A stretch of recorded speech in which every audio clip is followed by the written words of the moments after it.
at the panel that you wear the clothes from the 60s, the very nice clothes, the rest of it. Do you think you have a dry cleaners on board? I don't know. I'm sure that they pretty much have everything. It's certainly a closed system, and they have, but things are rationed, like how much the food is rationed. Everything is organized to a T. So everybody's thin. Well, yeah, because you're in one respect there's a wasting of food.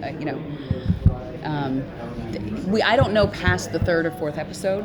Unfortunately, we don't have all. I just had a question over there. Do you know all 6 episodes? I'm like, no, we don't have that. So it's all in Phil's mind, and whenever you get him on set, you're kind of like, can you give me some more snippets? Can you give me some more information?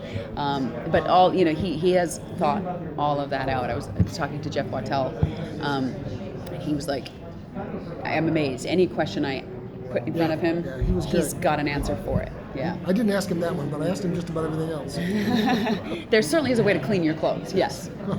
Does this show, I know it's still early on, but does this show have the feel like it was when you were early on in Battlestar, where you're just waiting to see what's going to happen next, like you're still unsure, it's just kind of a new thing every time, like you know where it's going towards the end already, or? No, I really do not know past. We just got episode 4. We all fly back tomorrow, and on Monday, I think all 4 of us are on set on Monday, starting episode 3. So, we've got little snippets from Phil, and he's certainly got ideas past the initial 6. He's actually got ideas for seasons, but it feels great. It feels great. There's a lot of parallels in terms of when I got Battlestar Galactica, just in terms of the filming, not even storyline wise, but there's a huge ensemble cast, bigger on this show than there was on Battlestar, and the sets are bigger, and but everybody has come together, and we're already like close knit, and that's one thing. Just completely, again, not storyline wise, but just the people that you're working with. The dynamic has been really nice, because on Battlestar we became incredibly close. We're all still really close. 10 years later, we're all still really close, and some of my closest friends.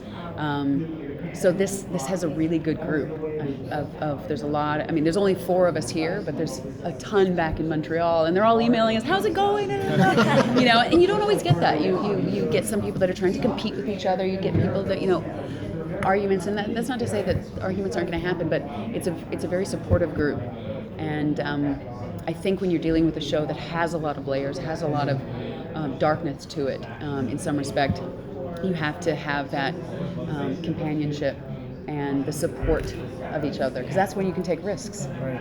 Is when you feel safe to take a risk. They weren't able to attend the panel because the press room is about as far away from the panel room as they could possibly make it. Yes. So you might want to tell them about your character. My character is Beyondra Denninger, the wife of the captain of the ship, played by Brian. And obviously, since the show, the ship launched in '63, there is an ode to the '60s and sort of women behind the man at that point. We haven't gone through the sexual revolution, the cultural revolution. There's a level of racism. There's a level of certainly sexism. So Beyondra is a very strong character, and in our times, maybe she's still a formidable force, but she has to kind of go through back channels, and so she's quite a manipulative character. It's fun to play. But she's, she wants to stay in power. There's also class struggles. There's kind of an upper deck, lower deck situation, and both of us were born on the lower decks, and we made our way up to the position of power on the ship. And Beyondra will do anything in her power to stay in power. So we were hearing about the massive sets. How different is that from the sets for Galactica? I thought Galactica's sets were huge, and they were. I think even through the 5th season, I would get lost in the corridors. You're trying to make it off set. You're like, I'm in a perpetual corridor. I don't know how to get off. But the ships with this, it's very unique because one of the sets is built 4 levels high, filmable levels. So the ship, because it's more, with a nuclear propulsion ship like that, you could put a massive size thing into space, as opposed to, it's not a military ship where everything does have its precise purpose, but you're also these people have to live on it for 100 years. So there is a beach, there is a, it's water reclamation, but it looks like a beach. There's, the staterooms, there's a bar, there's everything. And it all has this ode to the 60s. So I think visually it's going to be stunning to look at. And it doesn't have a claustrophobic feel at all. It has a grand, open, airy feel. I guess I liken it more to like a cruise ship type thing, where massive size. I think they actually had to, I heard that in the 4-story high one, they actually had to tie into the foundation of the studio because they were worried that the weight of it would actually start to cave in the floor of the studio if they didn't tie into the foundation of the studio. So these sets you're not taking down. It's not like you're taking them up and down if we do go, between seasons, if we do manage to go forward. You're not taking them down until we're done with the show. Yes. So what was it about the script when you were given it that drew you to the character? I was drawn in by the human drama of it all. There's certainly some twists and turns that we're not allowed to talk about. Really, there's a lot of, layers of an onion. But not that funny-headed creatures and all that isn't fun, and certainly a place for it. Me personally, I'm more drawn to the human condition and what people are put through and how they deal with what they're put through. And with Battlestar, I was, a lot of it was how do these people are put through an intense, they're in wartime, an intense amount of hardship to deal with, and how do they move forward. And this is completely different, but again, these people are on this ship, and most of them were born on the ship. They don't have another choice. And I also fascinated by kind of the parallel humanity. It's how have these people developed when they're taken away from the rest of what's going on Earth. I just found it fascinating. And I'm sorry I keep doing this. I normally don't have long nails, and my character has long nails, and I'm just sort of, I don't know what to do with my hands. I'm an active motorbike rider and everything, and I'm just...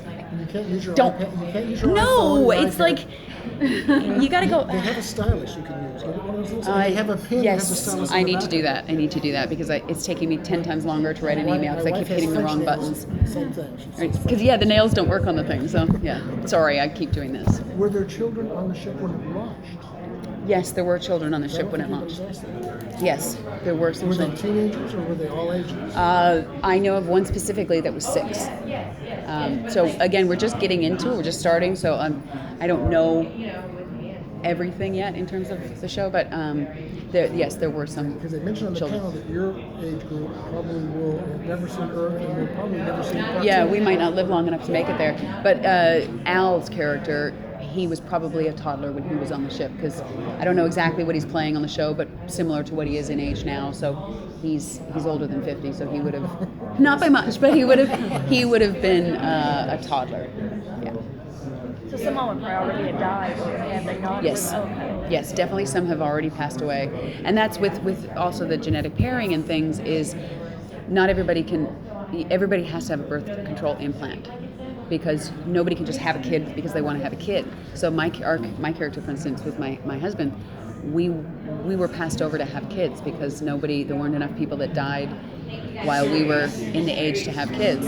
So if there is a death on the ship of old age or illness or whatever, then there's a spot that opens up, and there's a ceremony that goes on once a year, and it's the birth list ceremony.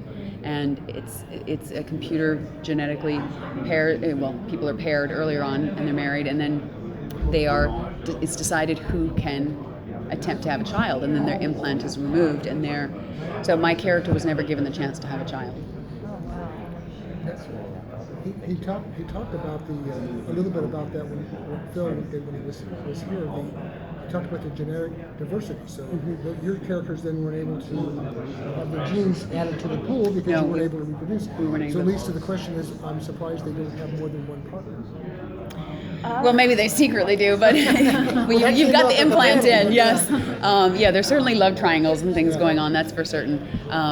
It's all the computer system runs it, and people are chosen to who can have a child at that That would time. expand the gene pool. It certainly would, yes. But then you may have too many people having kids, and the ship just can't handle that No, many you people. still can allocate them. but Oh, yes, you yes, would I have see what one you're with saying. this gentleman, and you'd have another one with that one, and expand the pool. Yes, that's something we may have to look at. I mean, that in like the 6th episode or something. Yeah, exactly. All right, guys. Thank All right, you. thank you. Thank you. Much.